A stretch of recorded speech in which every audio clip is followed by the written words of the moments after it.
everybody. Welcome to probably the best episode of Not Cool that you're ever going to watch. I can already say that. I know that because I have one of my most favorite people on the planet here with me by himself, which was the first plan, the first time, but that didn't happen. It became a party. So I invited him back solo because I like it solo because he's his own show. Everybody, Jason Ellis. Hell yeah. How are you? I'm great. And before, by the way, if you don't know Jason Ellis, if you just got to the planet Earth, welcome. You should probably leave. But if you did just get here, Jason is probably the most multi-talented individual I've ever met. Am I? Yeah. Pro skateboarder. I'm going to go through the list. And if I forget something, pro skateboarder. Okay. Comedian.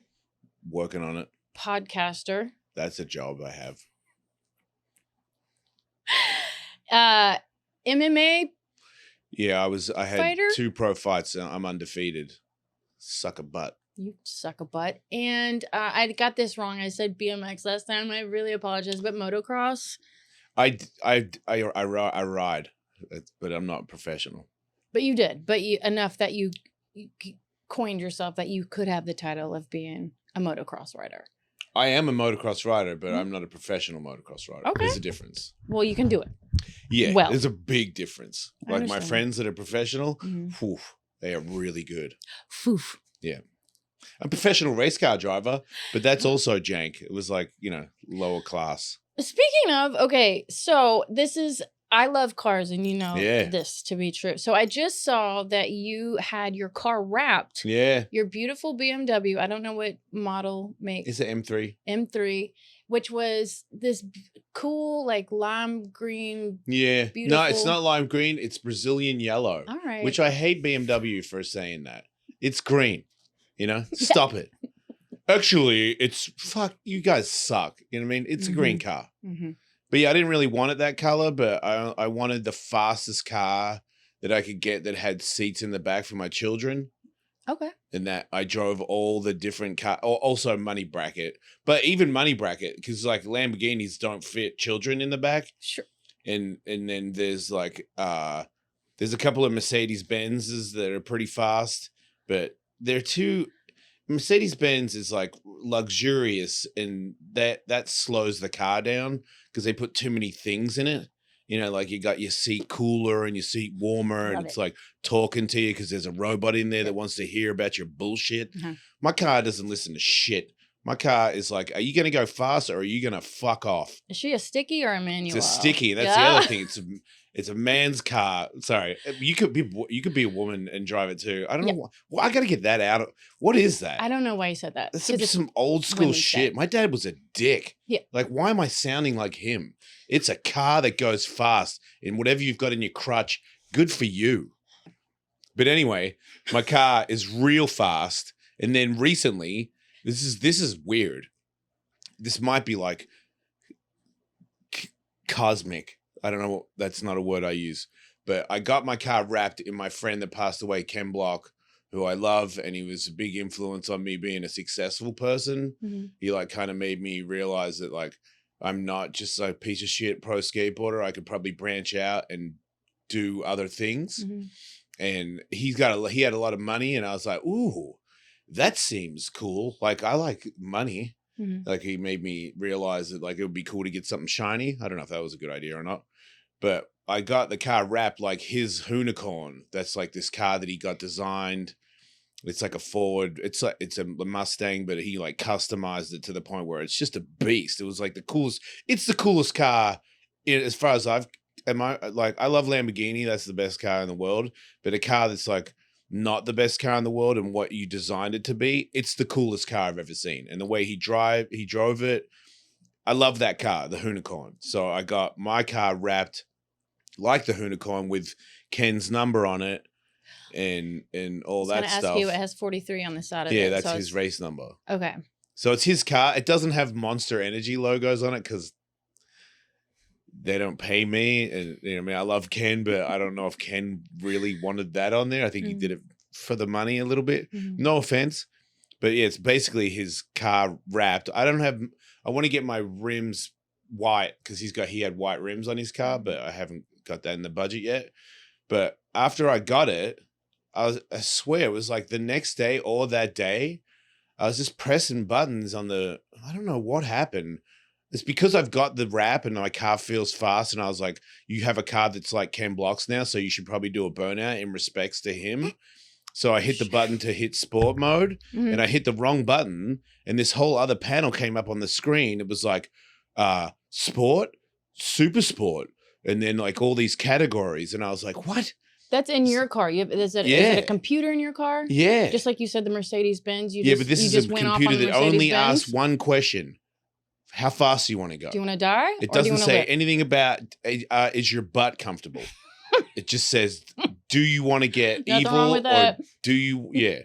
So I like clicked all these super sport things and then the car goes, woo, and sounds different. I'm like, what the fuck is going on?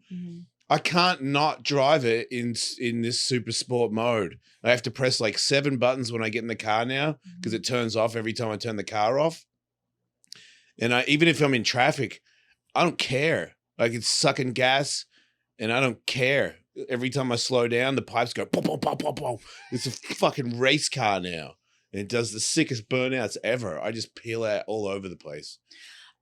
Okay. I mean, there's a lot of car questions I actually want to go because I'm super interested in. We should go for a drive. I would love to go. Well, because I grew up with guys that worked on BMWs, actually. They would lower it. They had a whole, Max Dollinger, Eddie Leeds. I swear to God, those two. And they would pimp out their BMWs. Yeah. One had a gold one had a white one. Yeah. And it was like, and they kept their engines immaculate. Yes. And they all, of course, but it was like the old, I don't remember. It was so long ago. You could do things with engines back then. Yeah. Now it's a big box of computer. Yeah. It was a long like I'll open the hood and be like, yeah, that's a nice box. You're a nice box. Can I give you something really quickly? Yeah, because that looks like a nice box. You're a nice box. I'm not saying anything about your box. Oh, I actually have two. I'm sure it's lovely. Okay, I need somebody in the box last night. You what? I need a lady in the box last night. You need a lady. Hard. Did she go down? Yep.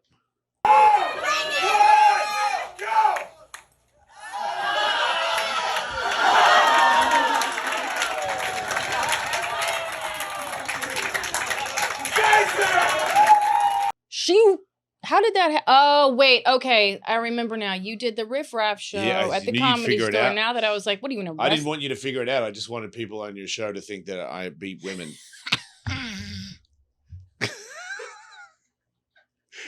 Because, what are you going to do? Yeah, if you leave here with I was about to DM. You weren't about to slip into my DMs anyway, so fuck off.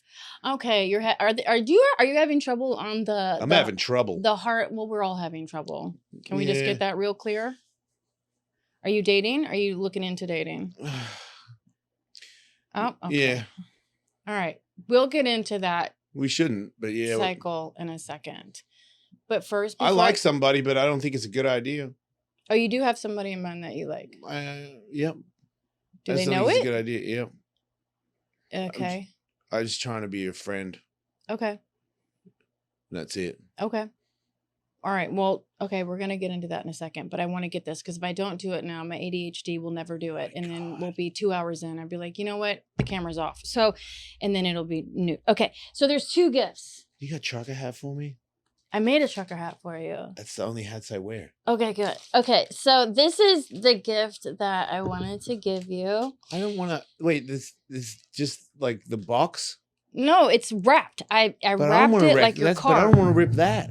Then don't rip it. That's why I put it on the sides. That's actually just one big piece. Adorable. You're such a... I already thought about that. That's a wolf in shoes. I want all your art on me.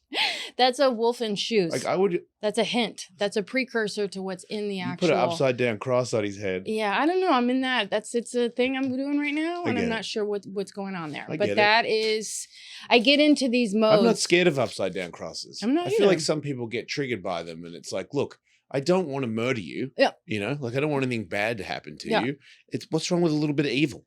I think it's really funny because I grew up with goth kids in Kentucky. And so they always have like the anarchist symbol and then they put upside down crosses. And I went to Catholic school. So I was like, oh God, it was all the public school kids that did it. And I don't even think they knew what it meant, but it was, an interesting. Yeah, I was the same. I mesmerized wasn't a by goth it. kid, but I was definitely like evil stuff was cool. Yeah. Because if you're evil, you're probably going fast. Yeah. So that added up for me. Yeah. All right, so go ahead and I just pull them out. So he's opening. Okay, so the story behind these is that I wrote a letter because sometimes I feel. Wait, I got a gift with a letter? Yeah.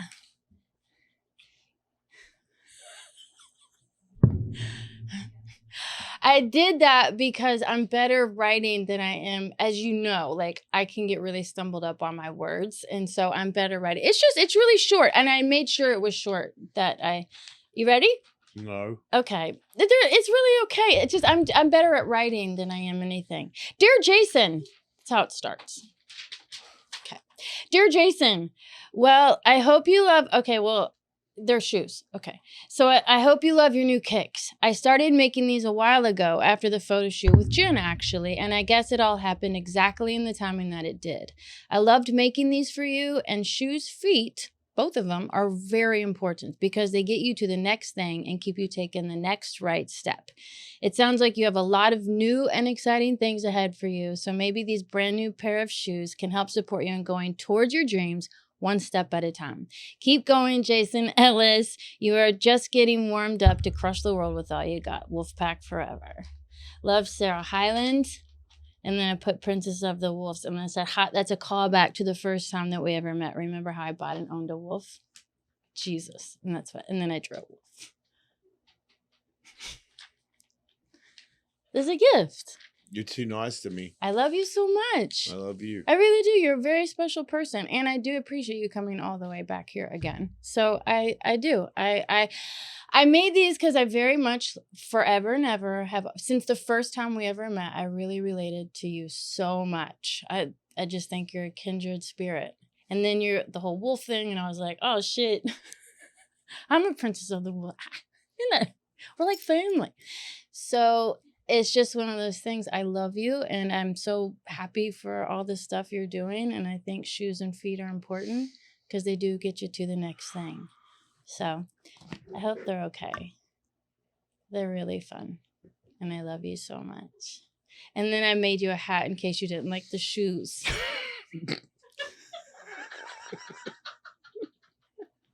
I did. I was like, if he doesn't like those shoes, I got a hat.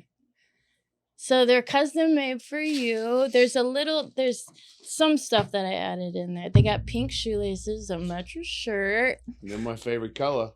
Yeah.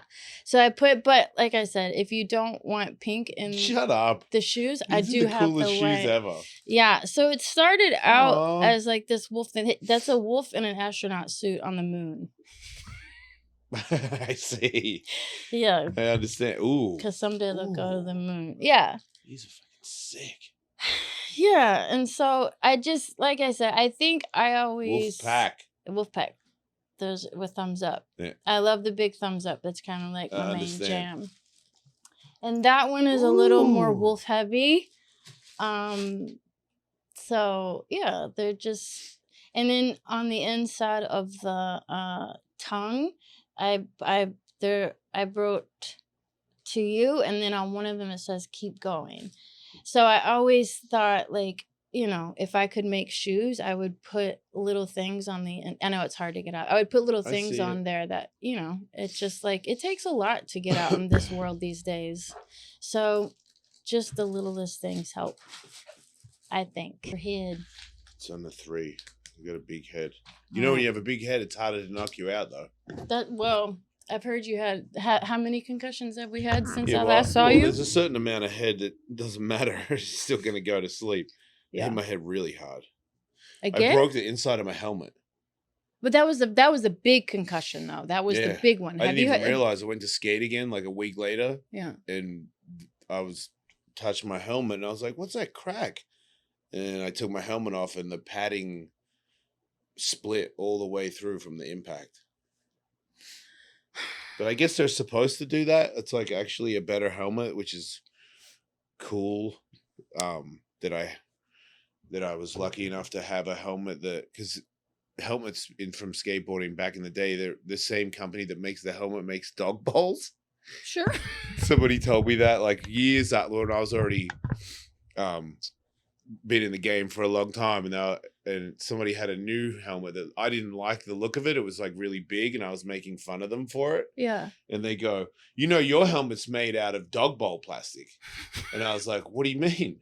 He's like, the company that makes the plastic for your helmet makes dog bowls. Yeah. And I was like, well, that doesn't sound very supportive, Safe, right. And then, but also his helmet looks stupid. And I was like, I'd rather get knocked out than look like you. But now, being older, there's an in between, because now, what's the helmet called? 888? But there's a helmet company now through 187 pads where they have some foam in there that is not just crappy foam padding that you would put anywhere in something like in a couch or something. It's actually like made for impact. Yeah. And the whole point of it is when you hit it really hard, it breaks so that your head doesn't break. Right. But it's kind of like there's motocross helmets now where there's like a thing inside the helmet, and when you hit it, it's like an airbag of sorts that kind of goes off and stops your head from getting as much of a concussion. Yeah. Like to the point where if you do hit your head in that helmet's done. Right. Because it's done its job and it won't do it again. So you have to get a new one. But there's been some supercross guys that have hit their head and said they've done the same crash in an older helmet and they were completely asleep and very concussed. And with the new helmet, they weren't. So there's technology now, but I think there's a certain way, like you hit your head a certain way with a certain amount of force. Yeah. You're going to go to sleep. Yeah. Well, you also, after that big concussion, you went back on the ramp like the next day? Nah, like at least 4 days later, maybe a week. A week later. Because the doctor said if you do this again, you're going to die. If you can get another concussion. Look. Have you hit your head since that one time? I've been knocked out 3 times in a month. So you have? So since the last time I saw you? No, since the last time I got knocked out at the ramp, I haven't hit my head. Okay. I have been sparring though. Sparring? With fighting people. Fighting with the headpiece on though? Yeah, but I've been fighting people that aren't good. Oh. So it's like they can't really get me. Yeah. And I usually punch them. Yeah. It's been quite enjoyable, actually. To get hit? No, to punch people. You do the punching. I do it in a way. I'm not mean. Like I help people. I go to the gym and my son is going now, so he's sparring people. I see that. And I see that your son's doing the same stuff. Yeah, so I let him punch me. But the other guys, there's kids there like 25, 30-year-old dudes that, dudes have a thing where they're like, they think they're already tough or they think they have a good idea of what tough is. And they just come in and when they see me, because I got tattoos and stuff, and they know that I can fight. Well, some of them don't. They find out pretty quick, but they puff up and they overamp and they try to throw super hard, and it makes it easier for me to beat them up. But instead of me beating them up, I'll tell them, like last night, what day is it? No, Tuesday night. I told the guy, because I could tell as soon as we started, he was super tense. He threw a couple of really heavy punches, and I go, look, man, I know what I look like, and it's all bullshit. Like I made this, it's fake. Like I'm not a mean person. I'm here to work with you. I'm here to help you get better. So relax. I'm not going to punch you hard. Like just know that. Like whatever's coming at you is not going to be hard. So relax your shoulders. Think about what you're doing. Throw as many punches as you want. I'm going to be there. It's no big deal. Like let's learn together. And then he immediately became way better. Just because of that little thing, because dudes he's like, oh, this guy's got tattoos. He's a big guy, and I see it. Your shoulders tense up, and then when you go to throw a punch, you go, and you show me it, so I know you're not going to hit me. Like and you get tired really quick. Like he's huffing and puffing in like under a minute. So I'm like, help, and then I'll throw punches, like hit you in the head soft, so like that's the power that I'm going to give you. So you don't have to worry. So you can relax. Yeah, relax. Like, cause that's the thing. Like most girls work with me, cause I'll spar girls too. Cause they're like, I'm not going to hit you like hard, but there's technique involved. Like, let's work together. Let's move out of the way of stuff. Throw your combinations. Like, but if you're like 100 or 120 pounds, you can hit me as hard as you want. I'm fine. And if you're a big dude, it's even easy. It's like I get hit more by 120-pound women than I do by 250-pound dudes, because they've got this thing in their head where they're like, I fuck shit up, you know, like I've been in a bar fight or two, and it's just they hold their breath and they swing giant punches. So you see the punch coming, and not only do you see it coming, when they miss, they overturn everything. So they're open to be hit. Yeah. Like one guy, he threw so hard at me that he was looking over there, and I went boom, and I go, hey, see how I punched you in the head just then? And he's like, yeah. And I'm like, where were you looking? He's like, I don't know. And I'm like, see that poster over there? That's where you were looking. It's like, if I was an asshole, you'd be asleep right now. So don't throw so hard. Think about hitting me, but think about bringing your hand back to your face, because if it doesn't go back to your face, you're going to get punched in it. So are you teaching now? Are you teaching, or are you just sparring with these people and just giving them some advice? Yeah, no, I'm not teaching. But to me, at my level and at my age, I have a lot of wisdom when it comes to fighting. And if you're a beginner, or you're like, you've been training for like 3 or 4 years, it's just, I've just been in the gym so much and seen so many people hit people that's like like it's unfair. Like, I get it, because I feel it. Like, it's human nature. Like, you come throwing punches at me heavy, I want to crack you in the head and be like, don't do that, dude. You know what I mean? Because it's like my ego wants to get in the way. But you know, I'm there with my son. My son is trying to learn how to spar. People that are sparring my son better not do that shit to him, or I'll crack you in the face when it's your turn with me, because that did happen one time.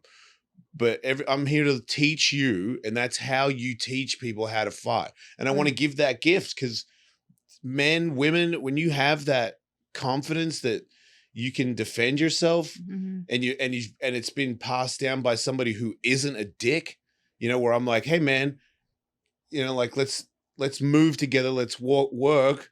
I'm not looking to give you a concussion tonight. Right. Like, I'm going to teach you stuff. And the other thing, if we brawl, you don't learn anything. Like, if we have like a 3-minute brawl, what'd you learn? Like, did you land a punch? Did I land a punch? Why? You don't know why. Right. You're just throwing to survive. Would you ever fight again? Would you ever fight professionally? I would love to. Oh. Is there a lot of money But in I it? wouldn't. No, there's about as much money as everything else in my career. Okay, speaking of other aspects of your career that pay nil, like, which I understand. I'm joking about it because I get it. It's fine. So you are going, what I've heard, on the road shortly, right? Yeah. And I think that you're opening for TJ Miller. Yeah. Coming up. Is that relatively soon? It's like a month, 2 months. In a couple weeks. All right. I don't know. Where's your first stop? Wisconsin? No. He's going to Tacoma, Seattle. Washington. Tacoma, Washington. And then he'll first week of April. In the first week of April. And he'll be in Austin mid-May. And then in Austin mid-May. Ooh, are you loved in Austin? I feel like you have a fan base in Austin. Yeah. Your manager says you do. Do I? Yeah. So what are you featuring? Are you gonna be featuring or just doing some open? Okay. It's featuring for TJ Miller. That's a huge deal. Is it? Yeah, TJ Miller's pretty big. He seems like a really nice guy. Yeah, I've never met him, but he seems great, and his fans seem great. Yeah. I just want more practice and more, like, that's a pressure situation, and I want it. You know, I want more pressure. I want more gigs. I want to get better because I feel it. You know, like I watch everybody else. I go to the Comedy Store all the time. I see big successful comics, and I'm not like trying to shit on it. I can get you. I can be as good as you. You know, I can do this for a living. I know I can. You know what? It's like I can't get on the ramp. That's how I see it. It's like doing stand-up. It's like the ramp is there. I can go there every day and get better. But with comedy in LA, I can't get on the ramp. You know, like I can just watch. That's as close as I can get. And it's frustrating because I'm hungry and I'm old. You know, like I saw Ryan Sickler talking about he's 52. That's how old I am. He's like, how hard it is to be on the road. And I was like, I haven't even gone on the road yet. Like by the time I'm on the road, like he is, I'll be like 55 if I'm lucky. Mhm. And I'm like, there's a, you know, I stay in shape so I can handle it, but Yeah. it just, I want it now. You know, that's my whole, it's a problem. But it's crazy because it is happening now. Like, this is how it goes. Like, and the fact Yeah. that you're touring with people. Yeah. And if that goes well, there might be more touring. And then there's. Which is a lot of pressure. Like Yeah. if that goes well, if it doesn't go well. It doesn't, you know what? Whatever. I take that back. It's like I've had situations where it went really well. And for another reason, it stopped. Whatever. Go ahead. I think my thing is I'm dirty. I always talk. I mean, I'm a storyteller. Like I've got a lot of stories. I've lived a crazy life. Half of the stuff I do, it's not even really a joke. It's just I did this one thing, and everyone's like, "Holy shit, that's hilarious." There's no punchline to it. It's just duh. That's what I did. The end of the story. And everyone's like, "Whoa, it's really funny."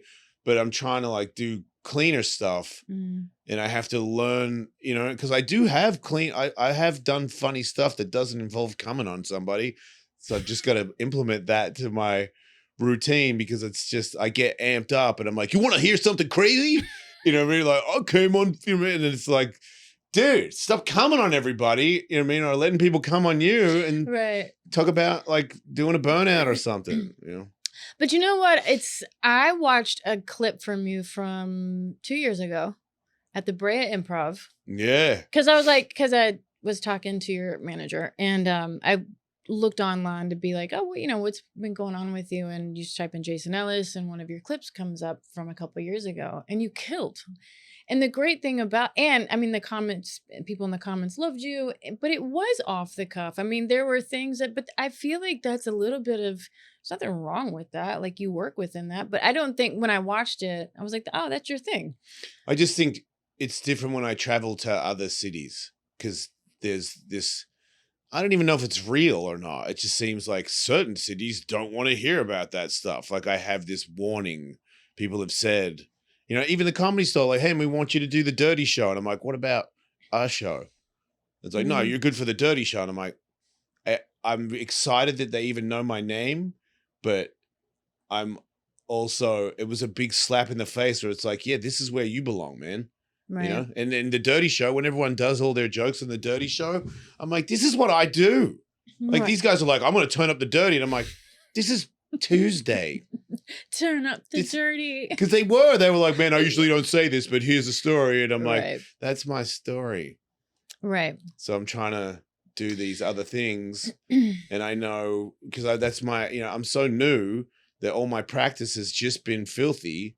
And now I'm like, do clean stuff. And that's the one thing I have learned already. Like when it comes to writing jokes, I'm getting better at writing them down. And I don't write down word for word at all. I just write down little things that I know I can make the story funny. Right. But the story gets funnier when I get to do it again. And it seems like there was an initial like, oh, Jason Ellis is getting into comedy. And Tony Hawk's friends with Whitney Cummings. Whitney was like, hey, do you want to do a show? And I was like, really? One show, you know, and Ryan Sickle was like, hey, man, you want to do a show? And I was like, really? Yeah, one show. You know, I think it was like 2 or 3. And then it's like, yep. And it's not, it's the game. I get it, you know, because I see all these other people that I work with, like on the riffraff, they're way better than me. And they don't have they're not traveling the world doing comedy. It's a hard game, you know? It's just, it's the way, it's the same. It's always been this. I want it. And that's how you get it. Like when I was a skateboarder, I wasn't talented. I just wanted it more than you. Yeah, you're a hard worker. It's just, I love it. I want it. I'm possessed by it. I can't stop thinking about it. And it pisses me off that I'm not there. Well, okay. So because it's like right now it's spotty that you get to perform, right? Yeah. Like it's every once in a while. And you're right. Sometimes that's how it goes. Sometimes you do, like I'm doing 4 shows in San Diego this weekend. That's awesome. But it's by chance. Like they just, because I never say no. I always say, I don't give a fuck who it's for. I don't care. Like you know how much I drive to San Diego? A lot. Yeah. That's where I perform the most. Because LA is really difficult to get spots unless you're a regular, but even then, I mean, it just is what it is. So I guess I know what my thing is, but like, so what's your how do you write? Like, do you have a story and then you do jokes in that? Or do you just, because here's the thing. Let me ask you this, because I'm a riffer too. I like to improvise. And so I've had to discipline myself beyond to not do that. Like when I go up on stage, I want to like literally riff for 10 minutes and then I have 5 minutes left. I've told no jokes. Yeah. I have a good time. Yeah. But I don't build on anything. So I guess, and you know, I mean, I write stories and then I try to punch them up, but I punch them a lot of times by being on stage. Like I write on stage. That's what helps. Are you a writer on stage, and do you write off stage? Yeah. You do. Yeah, because sometimes I'll say something on stage and go, and it worked, and I didn't have that written down or planned that I was going to say it. And I was like, oh, note to self, every time I do that joke, add that. Yeah. But lately, instead of life experiences, it's just little, instead of like stories of things that I've done in the past, there's like little situations that I get in. And when I leave that situation, I go, oh, there's a joke there. You know, like I went to Sephora the other day. Mm-hmm. I love it so much. That's not the joke. No, it's good, but it's good. I love my face. It's funny though, but that, do you see what I'm saying? I went to Sephora the other day. That's fucking funny. Thank you, good night. Fine. Yeah. But that's part of it. It's like the visual. It's like you don't expect it. You're like, what the fuck? Like it's an immediate laugh. The lady at the door had the same face. Funny. Yeah. Yeah. But I needed makeup to be Batman. Oh, that's right. Yeah. And then, you know, the way she treated me and the questions that she asked, I was getting offended. And I was also like, this place is a scam. Like, she was like, we'd make an appointment and we could apply it for you. And I was like, black makeup around my eye.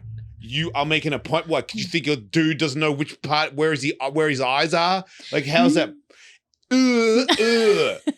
Like, shut up. I will not give you extra money to apply this black shit on my fucking eye. Yep. Okay. And then they made me wait in the men's section.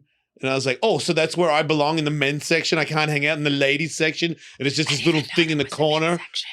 I didn't know there was a men's section. It's so offensive. The men's section is shiner? Like, do you want to smell like Conor McGregor? No, I don't want to smell like Conor McGregor.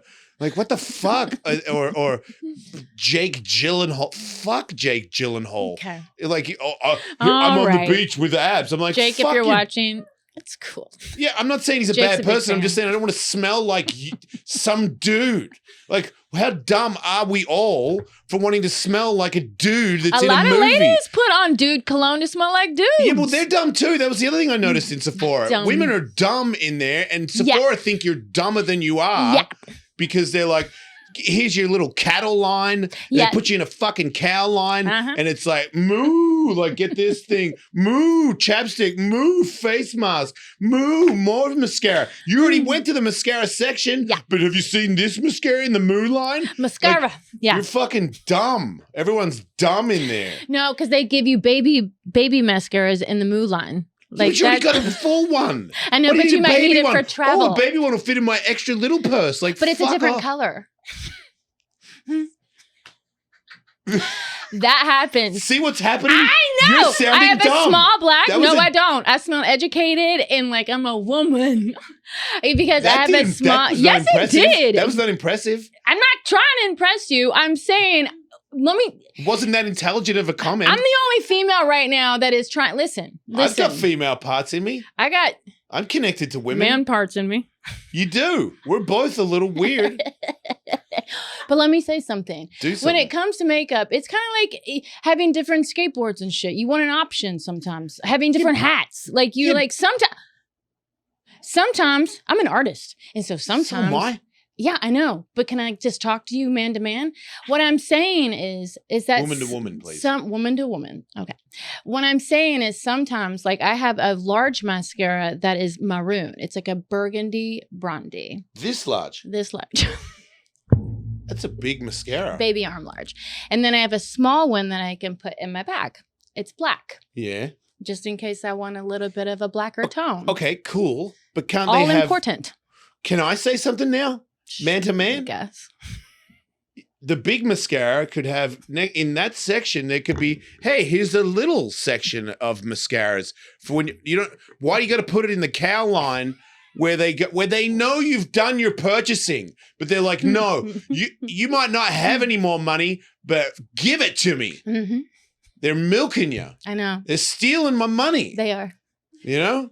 Like there's a face mask section. But Yeah. it's like, oh, what about this face mask? Put it in the face mask section. Yeah. Don't put it in the cow line. But what if you I already forgot? bought my face mask. What? What if you forgot when you were main shopping and then you went in the cow Probably line? because you were like taken away by the scent of Jake Gyllenhaal. It's so much scents in there. I actually cannot handle it.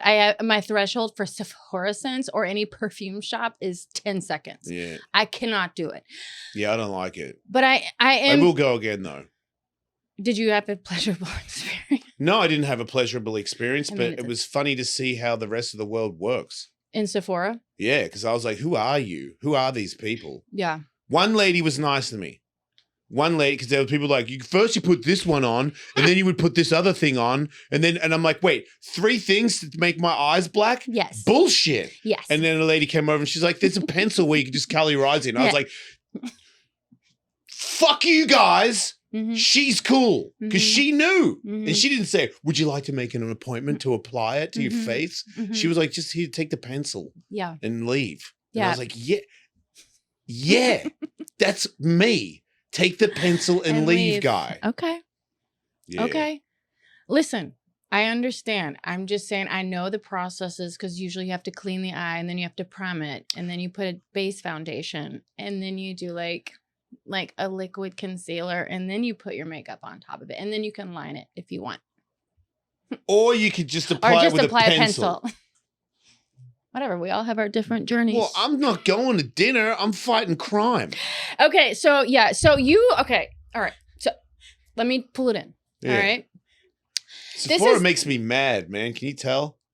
You should go with that. I want you. That's a fire in your belly. It That is. needs to be It's talked pissing me about. off. Same with the parking. Same with that. What's that grocery store that's hippie grocery store? Trader Joe's. Yeah, Lassen. fucking Trader Joe's. Trader Joe's is a lie. Oh, healthy discount. It's for horrible. The candy section, the fat section is out of control. It's just, there's like 2 rows of like, I don't smoke weed anymore, but I still got a sweet tooth. Yeah. And I was like, ooh, wait, little mini ice cream cones with chocolate? Or what about with raspberry in it? I was like, oh, fuck. And then cookie, and I'm like, Yeah. and then I'm like, wait a minute. Yeah. I thought this was like a healthy place to No. go. There is 2 aisles that are just like killing me. Yeah. So many tasty snacks. Like all these weird little caramel coated Mhm. little balls. And it's like, what Yeah. about if they come in a rabbit shape? And I'm like, I Yeah. like rabbits. Yeah. You know what I mean? Like it's they Easter. keep selling. It's like there's different shapes of the same thing. Yeah. And it's like, well, I haven't had cow shaped cookies, you know, Yep. and they make all different Yep. new. Mhm. What about if I put a little candy Mhm. in the ice cream? And I'm like, how is that healthy? Yeah. Yeah, I don't like that place. I like that place, but I don't like that Yeah. place. And Mhm. everybody that parks there, I would like to kill everybody. Okay. I would like to Okay. explode the parking lot of Sephora and Trader Joe's Okay. at the same time. All right. Well, the engineering is not probably on par with what That could be a job the- that I could have. Oh. Parking arranger. Arrangement for people. Could you wear a Batman suit? Yeah. Well, okay, because we don't have too much. I could talk to you for 17 hours. Okay. But but you brought me to the thing of what I've noticed observationally was that you've been dating mostly women. Oh yeah, since I got sober, yeah. Right. Yeah, I can't date her. I Okay. shouldn't say can't. I'm not attracted to men in that kind of way. Okay. All right. So is that because a lot of times when people get sober, again, I'll speak from my own experience, things that I was doing, people I was hanging out with, everything had to change, right? My inside started changing, my outside started changing. So do you I guess, yeah, has that changed for you? Because the last time that we spoke, even the first time that we spoke, that was heavy on your mind of, I'm not sure, I like everybody. Sometimes I feel really gay. Sometimes you went to Pride. Like there was, a lot of exploration in that area. I think it's more, I'm older now and I've made some really heavy mistakes that it's really hard for me to get past every day. Like I work so hard to move on because I know that's like it's what I'm supposed to do. There's things that I cannot change. So I have to move on. And I don't have that much time. I'm old. I got a heart condition. Like, I don't know how much longer I'll be here. And I want to be in love with somebody that loves me, and I want to be a good person to them. So I'm just practicing. I'm trying to be good. So when it does happen, if it ever does happen, I don't want to do what I did to that other person. So I don't have time to like dabble anymore. And it's super obvious to me that I'm not going to fall in love with a man. I'm proud to be pansexual, but it's not, you know what I mean? If I fall in love with somebody, I don't want to be in an open relationship. You know, if I do fall in love with somebody that's into open relationships, I don't know, maybe, but the way I was, where it was just like bone everybody all the time, or when's the next person I'm going to have sex with, I don't want to be a part of that anymore, because I know it's not going to get me what I want, which is somebody I trust and they trust me. So I have to get to the point, you know, and the point is it's not a guy.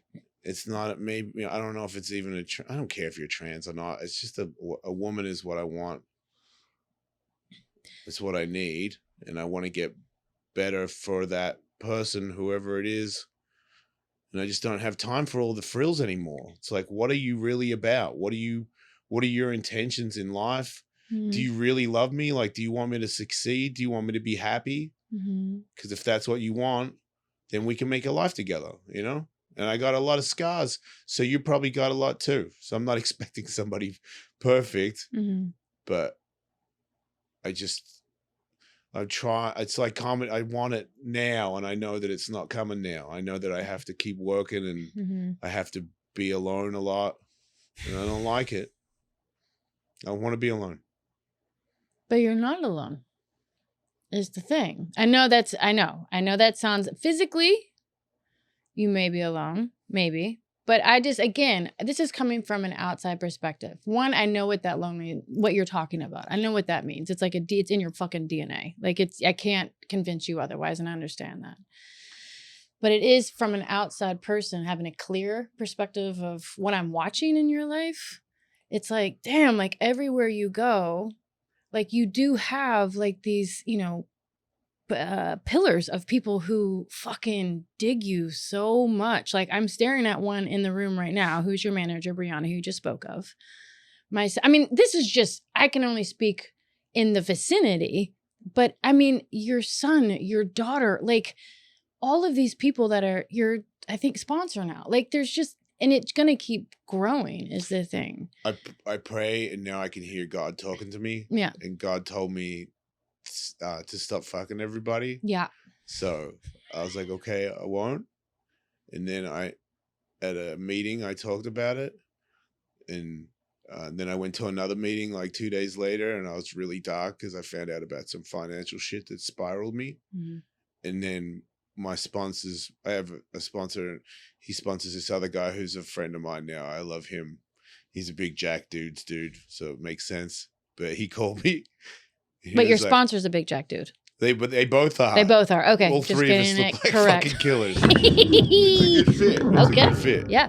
But he called me. He was like, it's okay to fuck people every now and then, man. You should do it. And we just both started laughing on the phone because he was like, don't torture yourself. You know what I mean? Like, there's certain things where it's not, you know what I mean? He's like, as long as you're not hurting anybody, you know, it's like, it's not, you don't have to be celibate, you know, like, I don't think the guy was like, that's it. Don't have sex until you find the love of your life. Like I respect what you're trying to do when you hear these voices, but don't torture yourself. Like, it's okay to have sex with somebody if you find them attractive. And I was like, yeah, man, okay, I'll do that.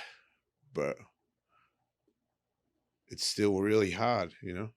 Yeah. I have to fight it all the time because it's my instincts. It's like my accent. Like, I don't live in Australia anymore. The fuck do I talk like this for? But I want to go fast. I want to fight people. I want to fuck people. I want to do drugs. I want to drink. You know, I want to get out. I want to run. But I have to stay here in this. And it kills me. Can I ask you something? Mm-hmm. So what is, because all that's probably looming around in your universe all the time. So what keeps you from doing that? Like there's something in you. And again, this is just from me talking to you right now. Like I can feel it. It's like, I can feel it in you. So what is it? Like, what is that thing in you that's like, that I'm not going to do that. I'm not going to fuck a lot of people. I'm not going to drink. I'm not going to smoke weed. I'm not like, because that's easy. It's low hanging fruit. It's right there. Yeah. So there's got to be something bigger in you that. No, I've done it. I've done it. Yeah. I know what the outcome is. I've lived it.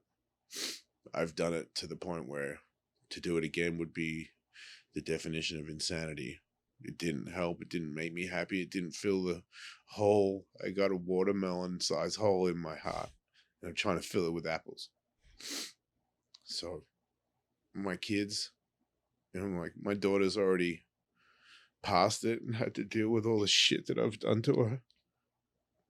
My son still needs me. He still thinks I can do it, I can't let him down anymore. I don't even know how much I've let him down. But I'm not doing it anymore. So that's usually the thing that stops it. When I think about using, I just think of him and him finding out. I'm just like, you had a good time. Like, even if this is the way it goes for the rest of my life, give him something, give him, show him you can do it, because I don't know, when he gets older, maybe he goes through this. Mm-hmm. And if I fold, then it gives him a reason to fold. I can't, because it could get worse, like this is bad for me. But if my kids go through it, that's so much worse. It's so much worse. Like if they start going to meetings and start fighting, going to rehab, I'll be like, oh my God, this is way worse. So I do it for him mainly, and something might change from all this. I might see something different. And I don't necessarily believe that, but it might. And I want to see what that is, even if it's a really big if, I don't care. I'll work. Pain doesn't stop me. Fear doesn't stop me. All that shit. I'm affected by it, but I don't stop. So when I know I'm going to do something, I'm going to do it. So I'm going to do it. Nothing's going to fucking stop me. Even if I have to sit in my house by myself with my 5 dogs and my cat and my dragon in a house I can't afford. I can't afford to live in my house either. So. What's that? I can't afford to live in my house either. So it's okay. Really? A lot of people can't. No, I can't afford to live in LA based on what I make. It's like, kidding. When you've been in first class and then you go back to economy? Mm-hmm. That's me. On a daily spirit. And by the way, I just want to see you go. I was like first class on Qantas, and now I'm in the back next to the toilet on Spirit. Okay. And it's pissing me off. Yeah, well, it builds character. Can I just say something really quickly?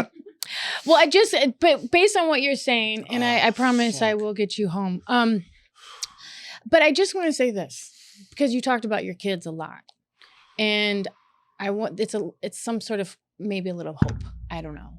But the reason that I got sober was because my dad got sober, and he was the first person in our family. We have a long line of drunks in our family, and I saw everybody fighting. I saw everybody, everybody was fucked up, going to the insanest. I mean, my dad was in the nut house fucking several times, and he got sober, and I watched him. Like, your kids, I promise you, they're watching you. And I don't say that to be pressure, but they do. I know. They watch. I know. And I did watch him, and he was a super violent guy. Like, this motherfucker, talk about rage, probably nowhere near your papa, but this dude it was a lot. And so, but and he would drag me to meetings, and I watched him get sober. I watched the whole thing. And so it's like, when it was my time that I was either going to die or get sober, it was my dad that was the example that I knew. Because I didn't know anybody else that was sober. I didn't even know you could get sober. I didn't know there was a rehab. Right. I didn't know any of that shit. I didn't know you could go away. I just saw the transformation in the old man that like he was a piece of shit and then he turned into a decent guy and like a dad, like an actual dad, you know? So, and him and I to this day are very close just because of that, because we were so alike. But the sobriety thing and all the shit that goes on with that, like, that's why we have the relation. It's a very special thing. Yeah. My son's helped me a lot. Yeah. Like the first 2 weeks, he was like, how much have you got? I'm like, how much what? So how much time have you got being sober? And I was like, 2 weeks. He's like, I'm really proud of you, Dad. I was like, holy shit. And then when I went to Mexico, I bought a cigar on the beach and I've made a video dancing with my cigar. And he's like, that's a cigar, right, Dad? Like in my messages on Instagram. And I was like, yeah, dude, what do you think it was? He's like, I'm just checking. And I was like, oh, he's watching, you know? And I can't do it. They're still giving me a chance. Their mother is not a fan. Like everybody I've been in love with, I hurt so bad. And I don't think I even realized it. That's the other thing that I think makes it hard. I'm so sober now. I have to feel it. I wish I didn't care, but man, I feel so bad for everybody. It's so hard to have a good day because I'm like, even these people that are happy now, I'm like, man, you put them through so much. They tried so much to help you, and you're just like, I didn't just say fuck you to your face. It was more like I'm just stuck in my own shit, thinking about myself all the time. I hurt all these people that I care about so much. And it's just like, I hate myself, Yeah, I understand. Can I say one last hopeful thing? Yeah. I know I'm always trying to bring some hope, but I only say that because I know what you're talking about. Like I've experienced. Of course you have. That's all I'm saying. And I don't mean to be like Pollyanna over here. Like it gets better. Like I'm not. Yeah. But it does. It does. I'm sorry. Like it does. But that's the thing. It's like you're not just out here like quitting everything and being like, fuck it, hope it works out. I'm not going to change shit. So fuck you all. I'm not drinking. I'm not doing drugs. But I'm just going to do me. Like it's a different beast. But what you're doing sounds like. It's like you're willing to change. You're looking at your shit. And there is a part in this whole program that you're doing that we do get to own our shit and look at it and our defects and our assets. And then sit down and look somebody in the eye and be like, I was wrong. And and not justifying it. Like I was wrong, but you were a bitch. Oh, yeah. Yeah. You're just like, I was wrong. That's super. How can what can I do to make this right? And then you live that way. Because me, even if I apologize, would definitely be like, but this was because you were a bitch. For sure. Yeah. And now it's like, I don't need to hear anything from anybody. I just need, I don't even expect an apology to be accepted. If that would be great. But I don't expect it. Yeah. Because I know how bad I was. Like, you're human. And I did all these things. And I'm like, oh, I'm sober now. I'm so sorry. Oh, really, Jason? I've always loved you. So that's great. And like, I get it. Like, they're like, motherfucker, I gave you so many fucking chances. Yeah. Like, fuck you. Maybe. Yeah, I'm cool with it. And then, I mean, I have people in my life that would never want to see me again. Right. And I honor that. I'm like, cool. They literally leave me the fuck alone is what you can do. I'm like, okay. Yeah. And I've never talked to them again. But that is I love them. It's learning how to love. Love yourself, love others, because I'm selfish. Yeah. I want what I want when I want it because I need to feel better. Yeah. So, and I navigated my whole life like that. So it's like the ultimate act of love is doing something out of respect and care for somebody else. So if somebody says, what you can do for me is leave me alone. Then even if it hurts my heart, like, damn, dude, like I have to respect what they say. And that that's what I do. I don't think I ever had anybody in my head say anything that was good for people.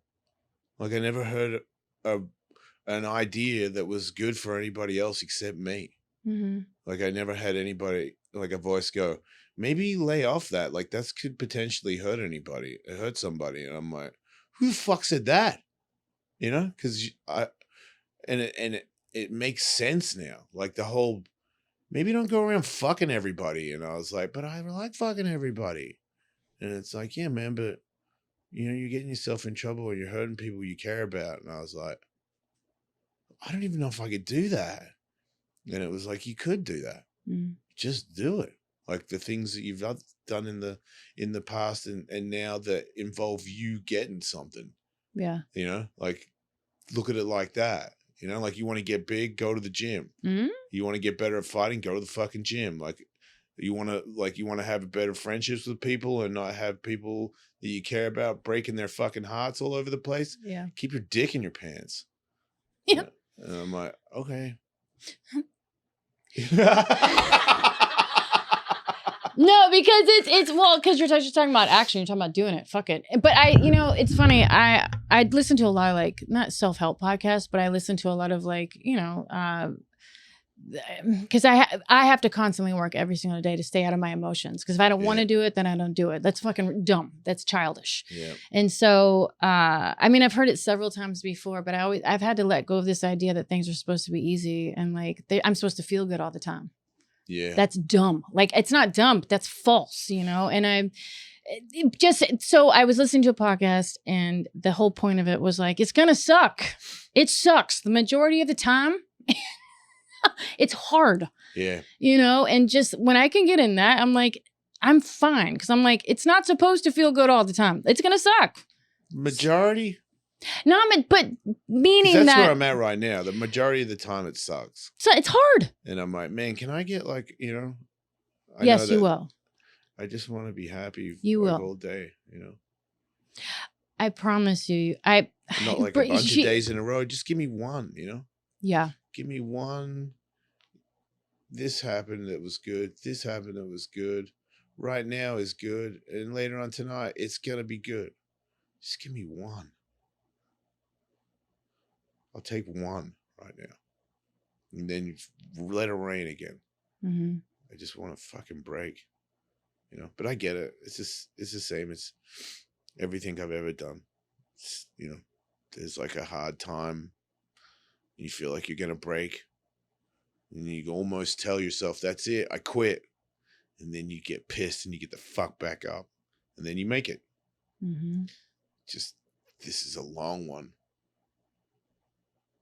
Way longer than anything else I've ever been through. I'm old, I'm tired. Just stand up last night and go to bed and oh my God, the person that talked to me last night was in my car. I drove somebody home because I was being nice. And they kept talking. I was like, I want to go home. It's late. And now I'm tired today. That's why I'm crying so much. I haven't slept. I'm just letting it all out today. Well, good. Yeah, I'll probably feel better tonight. Do it. Have you heard the thing of like, you're only sick as your secrets? Who, what? You're only sick as your secrets. Have you heard that? Yeah. Well, there you go. Now you have. Yeah. If you keep all that shit in, it's like you stay as sick as everything you hold in. And that's the thing. I don't want to be sick anymore. Fuck that. So it's good. Let it out. Fuck it. It's human shit. I guarantee you there are people watching, listening. They're like, damn, dude, 100%. I know I do. I'm sitting here. I'm like, yep, sucks. Yep, I know. Yep. Like, but that's also, but I've been on a little bit the other side of like, it's gnarly, but I've stayed this long. Like I've stayed sober for 21 fucking years. Holy shit. Because it has been a struggle. Like I didn't get sober. I'm like, this is amazing. Like I hate people in meetings that say that. This is great. I was like, are you fucking... I'm just totally content right now. I have no problems with anything. I don't think I've ever been this happy. And I was like, I fucking hate that person. One day you'll be sharing the same shit and you'll be like, God, fuck, I can't believe, God damn it. Like that's just how it goes. I know. Yeah. But nobody would stay sober if it stayed shitty all the time. Like I just trust me. Like it just gets better. It just changes. Shit changes. Yeah. But you gotta I know. stick through it. I mean, I'm pretty full on. So if I go, I'm going to die. I know I am. I've almost died so many times. If I go back to it, it's the end. Yeah. Like I can barely want to stay alive sober. If I go again, I know I'll disappear and then I'll affect the people again that have already had enough, like fuck with my kids again. Mm-hmm. Are you serious? I don't give a shit how I feel. I'm not going down that road. Well, you got too much going on. So you're going to be busy. Too Yeah. busy to think about that shit. Oh, yeah. Yeah, you do. So, I was thinking about getting another job. what job? I don't know. What kind of job? Anything. I was gonna see if I could work at the comedy store. Oh, like See as if a they'll door let me guy? be a door guy. Yeah. That'd be fun. I hit up Liquid Death again today, and I was like, "Hey man, like I'll go into the office if you want. Like, I'll travel anywhere. I'll do whatever you want." What'd they say? I don't think he's gonna say anything. I almost had a job there, but they didn't have it in the budget, Mm-hmm. and I hit him up again today. Like, I really need a job. You know, like Being a door guy would be great. You think? I don't know what your manager thinks, but I think it's great. It's just like the problem I is thought about those it. guys, that's their job, and I have all these other jobs. So like I don't know how they feel like, oh, I can't be the door guy tonight, and they're like, who the fuck do you think you are? Mm-hmm. I'm like, I know. And I think I'm Jason Ellis, which is Well, a bummer. When's the last time you actually worked a job where you clocked in and clocked out? You had a boss. When is I thought about that today. I was like, I wonder if Jason's ever like worked like a corporate Shit, in your head, I've job. had a job. No, like Oh. a corporate job, like with a briefcase and a suit. Imagining you. I know. I'm like, Yeah. Well, I think the last job I had was I worked at my father's electronics store. Mm. So I was a courier, and then the courier was better for me. But when I worked in the shop, like behind the counter, that was that was so bad. Like that was not How only old were you? like 20s, because I Okay. kept coming back to Australia to work to get money for a plane ticket to go back to America. Yeah. And back then you could come to America for 6 months on a holiday visa. And my dad was nice. He gave me a credit card once, and it's like, show them that, because you had to show that you had money, because they were like, we don't want you to work here. That's the whole thing. Yeah. I was like, well, I got a credit card, and he was like, you have to snap it when you get through customs. So I would snap it when I get through customs. So that happened the last time, because they were starting to get suspicious of me by the third time that I was there. They're like, oh yeah, you're coming back again, and why? And I'm like, I like Disneyland. And they're I'm like, gonna spend that oh money. yeah, yeah. And they started to call bullshit on me. I'm sorry. It's all right, I can take it.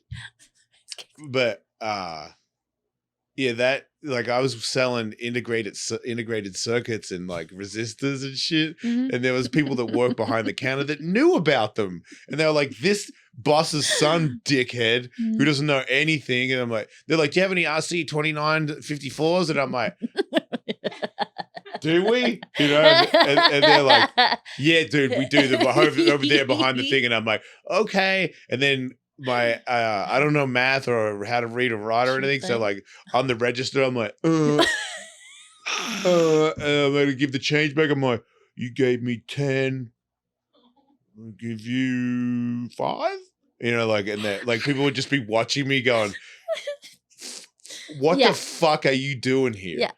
The only thing I had going for myself is my father every now and then would come down and like get behind the till and basically just rate it so that he could go to the strip club. But if somebody asked him a question, he'd be like, I don't know. And I'd be like, he owns the place and he doesn't know, because he knew less than okay, maybe not, but he definitely didn't know shit about. We're talking thousands of little trays with all like ICs and like all like capacitors and resistors and like every different kind of one, where it's just like numbers of shit. But it's like, and there was just Doogie Howser guys that was just like, oh, CT35, blah, blah, blah. And like, here you go. He's like, this guy doesn't even know what the CT35 is. And I'm like, fuck you, loser. You know, give me the car. Let me be the courier. How long did you make it in that job? Years. Like, Wow. yeah, and I kept getting pushed into. In the end, I was like, Jason does stock takes, so I'm in the warehouse counting what. I love my dad for that. Like, Someday there I'm was gonna things do a that he whole did where podcast on he your knew dad. that I was useless. Yeah. You know, he told me No. at school, he was like, "You're useless. You should probably just work for me. You're not going anywhere there," because I was getting expelled and shit for getting in trouble. And then, you know, that stock takes, I don't even know if it was necessary, but I counted, thousands of resistors, and then I put it in a bag and I'd write the number on how many is in there and then put them back in the boxes in the shelves, and it would take weeks. But when I was a courier, I think I was important. Yeah. Because the courier had to go get stuff, and he had to bring stuff to somewhere else, and he had to give it to somebody else. Somebody needed to do that job, Yeah. and I could drive a car. So that was like, Doing I believe burnouts. that I was like, Jason should have some money for that particular job, but I think the stock take shit was just like, Jesus, dude. I don't know what else to do with you. You know, you're not going to get a job. You can't read. You can't write. You know what I mean? Like, you're a dumb fuck. You got a bad attitude. You know, and I was like, you don't even know. I'm going to be a pro skateboarder. And he was like, that's not a job. You know that, right? Because it was before Tony Hawk had a video game. Nobody was under the impression that you could get paid to ride a skateboard. Yeah. But I saw the Animal Chin video, and I knew that there were people that got money for skateboarding. Yeah. And I was like, I'm going to get them, you know? Just like I'm going to get them in comedy. I knew it. Like, I know this. If I don't die, I will be a successful comedian. I don't know about successful. I just know that I'll be really good. I have no doubt in my mind. You don't need to convince me. I already know. I just got to stay alive. Stay alive. Yeah, you know what? Ain't that, it's for all of us. The trick is to stay upright and breathing. Just gonna juke and jive, baby. Are you on TikTok? So he's in my, You love TikTok? Yeah. I'm not, okay. I like to go to sleep to it. I like to put on Pinky Blinders and then watch TikTok while Pinky Blinders is on. Because Pinky Blinders is like, it could be good, but the guy is like too good looking and frail to be the badass. And I'm like, and he smokes heroin. I'm like, bitch, I would slap you. Like, I'm in charge. I'll call your bluff. I'm like, fuck off. Oh. I'll call your bluff, dude. Okay. You're a bluff. So I don't know about it. You know, we got razor blades in our hats. I'm like, I mean, I would block that, you know? Blocker. The fuck out of here with your razor blade hat. Think you guys are badasses. I think I just did it again. Wait, you just said the N-bomb again? No, it's a blocker. Oh. That's all right. Anyway, so all right, so okay, I'm under strict direction to ask it. Okay, so you're doing your podcast now, the Jason Ellis Show. Yeah. Okay. Patreon's getting bigger. All right, Patreon let's talk now about has Patreon. All the old Jason Ellis Show archives from the Sirius XM days, like millions of hours of content, and it's all combined. If you do the full access for the Jason Ellis Show, where you can see video of 3 live shows a week. And then 1 solo live show. So 4 live shows a week, not to mention all this other content from the satellite days. And the shows have never been better. Put a lot of work into it. People we're hustling, and it's starting to go back up. People are starting to join the gang again. So yeah, I highly recommend it, motherfuckers. Yeah, I've noticed you've got some pretty great guests on there. And I love that you've been having Ian Finance on there. Yeah. Because as soon as I saw you two together, because I met Ian in New York with Jessica Curson. Yeah.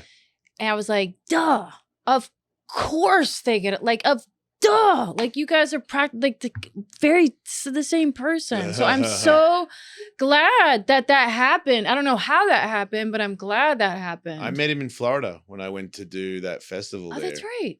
Yeah. And he was like, you're kind of gay. I'm like, you kind of gay. Yep. And then he was like, do you want to give me a massage? I was like, I'm not that gay. Okay. Did you guys hook up? No. No? Okay. No, I can't. I don't want to fuck my friends, but I also don't want to. I'm not saying I wouldn't have sex with a guy. I'm just saying I don't feel like it. Okay. Yeah. It's fine. We'll take it just like that. Things have changed. That's great. You know? Things will keep changing. It's like name of the game. Like I can't just sleep with you because you're hot. Do you think you can be monogamous? You think you can do it? Yeah. Really do it? Have you been, were you ever like just monogamous? One, that's it? No. Okay. But that's what you want to do. You did your goal. I've also never been sober. Okay, that's all. I mean, I've had a period where I was sober and I was monogamous. Yeah. I just don't want to, like, have I had periods where I was a good boy? Yeah. Yeah. But then I folded. I started using it and I cheated. Okay. But was there a section where I was on the right track? Yeah. Okay. So it can be done. It's just, I didn't do any work.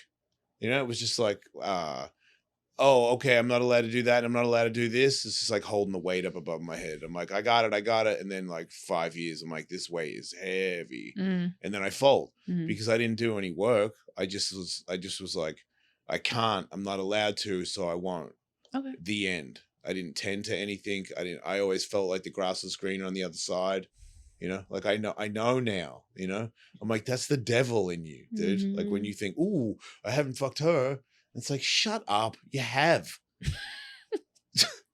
You know what I mean? Like it's not, maybe not that person. It's actually real. You're like, whatever no, that, I actually have. I'm just saying whatever. No, I don't mean I actually have. I mean, whatever version that is, you've slept with it. Like, I need to know what that one smells like. Yeah. You've probably smelt it. Like it's probably similar to the other people that you slept with. So maybe just fucking let it go. Yeah. You know, like last night, I've never been further away from sleeping with somebody that was hot in my life. I love it. Yeah, I guess I do too. I love it. Okay, so what you have your show, what are we looking forward to? Again, I think the Patreon is really important. It sounds like it's action packed. You've gotten more things on there, things from your old radio. Yeah, archives, like thousands of hours. Patreon.com/AllisMate if anybody wants to sign up. Yeah, and how much is it? Was it a monthly thing? Yeah, monthly fees. I think it's $15. $15 for full access. $15. And then that gets you all the Sirius shows as well. For full access. Yeah. 4 live shows a week, sometimes 5. Like and the live shows are how long? 2 hours. 2 hours. Yeah. And my solo show's an hour and a half. For $15 a month. Yeah. It's awesome. Plus the archives. Plus the archives. Yeah, the archives is like you'll die before you get to the end of that. Because we used to do 5 days a week for 4 hours. Yeah. So the shows they just go on and on. Like I listen to stuff and I'm like, I don't remember that to almost everything. I'm like, whoa, we did that. Mm-hmm. He was on, she was on. I didn't know that. Mm-hmm. Like it's just all gone now. It's not. It's actually right there. If you yes, get on Patreon, right there. That's it is right there for you to. Yeah. And then Hawk versus Wolf is like obviously my podcast that is doing really well, and because Tony Hawk is a part of it, we have some pretty solid guests, and because we're older and have been through a lot of shit ourselves, I really like it lately. Like I like the show without the guests lately because Tony and I get pretty heartfelt and we've like Tony would never talk like the way he talks a few years ago. Like we know this is the end to us, you know, and we're not like, oh, let's stay cool and not like share too much because we want, you know what I mean, to stay mysterious. Like Tony and I talk about everything that we're going through and the difficulties of it and what it takes to be at our level at things, you know, but in a way more honest way than especially for him. Obviously, like the things that he's done in his career are unmatchable. And it's like, he's always kind of been like, yeah, it's pretty cool. That's the end, you know. But now he like fucking impressions. He really lets it go. Like he says stuff. We cried. He won't admit it, but he got clamped the other day, and so did I, because I was telling him how inspirational he is to me and the things I've seen him go through with his broken leg at his age. And then he said some shit to me about, you know, like he's like, you're at the Comedy Store, man, and you know you're a pro skateboarder and all these injuries. He's like, you did a 540 at 52 and you do all these other jobs. You don't skate every day. Like to do that trick with like how many hours you have under your belt, that's fucking crazy. He's like, you're a warlord, because I called him a warlord. And then we were both a little, you know, because we love each other and we're dudes. It's not, you're not supposed to say that. You're not supposed to share that. Skaters are just, you know what I mean? Hey man, it's cool. Stay cool. But we're not. Like we're like, this is the end, you know? Yeah. Like I'm not hiding anything from anybody. Like it's emotional to be skating at our age and know that like one more bad hit and it could be it. You know, we're like fucking samurai, man. Like no one's ever done what we do at our age ever. Like nobody in their 50s can do head high aerials on top of a 14-foot high vert ramp. We're the first of its kind.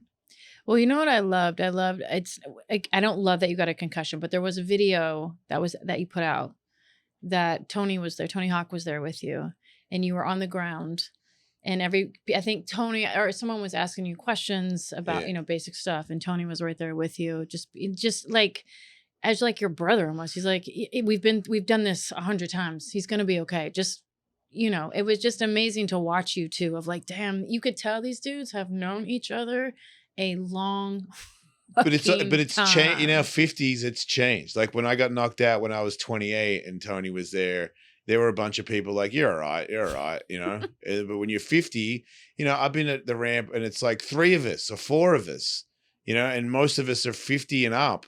You know, one just broke his femur and he wasn't sure he'd ever skateboard again. And he's got to take it easy because if you hit your fucking femur again, it is for sure over. And we're talking about a guy that's been skating since he was 10 years old. And he's about to not skateboard ever again until he dies if he makes one mistake on this vert ramp. So when he drops in, you know, we care so much. Like, I'm like, you might not skate again. I might not skate again. And then get knocked out a lot in the last couple of years. I've had a bad run because I don't skate all the time. And when you're older and you don't skate vert all the time, it's fucking dangerous. Like the safest thing to do when you skate vert is stay consistent. Because if you make a little mistake on that ramp, you're going really fast. It's just the game. Like if you slip on that ramp, you get really hurt. It's a giant ramp. People don't realize, like when you watch it on video, you don't realize how big and how dangerous that thing is. Like when you go there, stand on the deck, like my filmer, McCone, he flinched. He came over to me with a camera in his hand to say something to me, and somebody did a trick and he went, and I was like, what happened to you just then? He's like, oh man, this thing freaks me out. And I'm like, nuts, you're standing on the deck. You're not even on a skateboard. You just flinched like you shit yourself because a guy was near. Imagine how he feels. And then I'm like, imagine how he feels. Imagine how I feel with like 50 broken bones and fucking 20 concussions. Doing flippies flying around on that ramp. Like, this is the end for me. But that's what makes you divine and special. All of you guys. Because you make it look easy. That's the art of it. Yeah, when it works out, it's the fucking coolest thing ever. But Tony's always there lately when I get knocked out. So it's this weird deja vu thing where I'm like, where? Tony? And he's like, hey, man, why are you here? And I'm like, fuck. Why are you here? Because I know the questions because I know what's happening. Yeah. But I didn't, like, apparently when I got knocked out, he asked me that and I said I didn't know because I wasn't home. But then when I finally came home and saw him say that, I was like, I'm here to do a podcast. Who with? Your son. Okay, you're good. I'm like, okay, good. But it's still like, man, he's asking me that question again. And it's like, it's different if it's like 8 years and then he's asking me. But it's like, it seems like, I'm like, wait, that's like, I feel like you've asked me that like 4 times in the last 2 years. Yeah. That's not good. Not great. You know? Mm-hmm. Like the other one where it's like, hey man, where are you? And I'm like, Tony Hawk? He's like, yeah. I'm like, why are you here? He goes, look at your helmet. And my helmet was on the ramp, snapped in half. Oh, that day. And that was a different helmet. Yeah. That's what I'm saying. I feel like this helmet, the way I hit, I didn't get a handout or anything. And it was the side. And it was just, and then the momentum. That's the thing with the ramp, with the transition. Like as you're falling, there's like it's like a whip. Yeah. You know what I mean? Like when you crack a whip, the impact on the end of it, that was my head. You know what I mean? Like it flicks and then like you're already doing like 40 mile an hour. And then when you whip your head, it's like, it's probably like, you know, 50, 60 where it hits the ground. I'm 220, you know, 220 when it bounces off shit, it does things. Yeah. And my poor little brain, you know, I bounced it off so many things. It's like, dude, give me a break. I'm in here fucking, Jesus Christ, dude. Like, you just keep bouncing it off shit. Did you get a brain scan that day? Nah. Nothing? No, I don't need one. All right.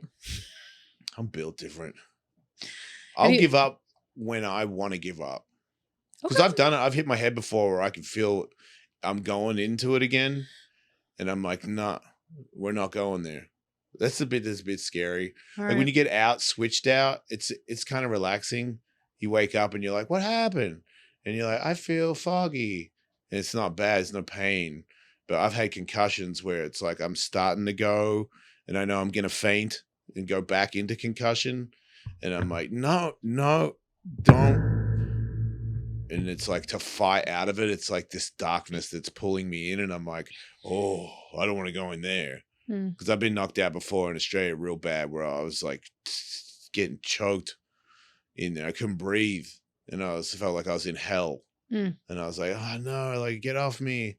Let me out, you know? And then I wake up and then I got pulled back in I was in the ambulance, in and out of consciousness, and I was like, this is a fight, you know?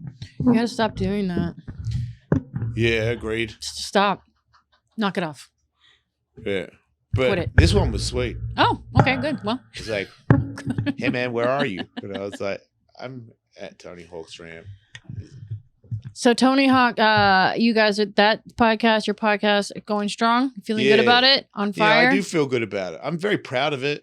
Yeah. It's one of the proudest things I've ever been a part of, to be honest. And do you all, does that have a Patreon too? Or is that, Nah. no, just a straight up, Just a podcast. Just a You can get it podcast. on YouTube and Spotify and iTunes, all that stuff. so you keep yourself really busy. You have 2 podcasts, just doing stand up. What else am I missing? You're going on the road. You have 17 million animals. Yeah, I got a farm, and I box as much as I can, and I lift weights as much as I can, and I skate as much as I can. So what are your okay, what's up? What are your, so we can get everybody to come to your show too. So what are your, when are you leaving? When are your upcoming shows? I have a website, thejasonellis.com, shows all my tour dates on there. It sounds so stupid because it's like 3, but it's true. They're on there. 3 more than a lot of people got. Yeah.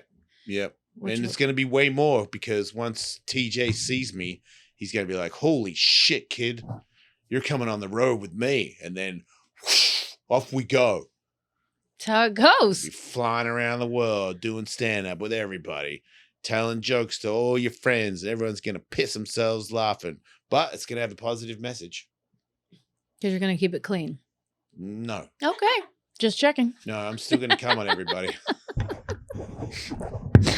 People love cum, okay? Like, They it's do. okay. It's all right. You know what's God damn it, they crazy is do. they It's don't funny. like to admit it. Like, so, ooh. People like it. Yeah, how dare you say I like cum? Shut up. You like Everybody cum. loves it. I Your swear to mum God. likes cum. I've never. How do you think you got here?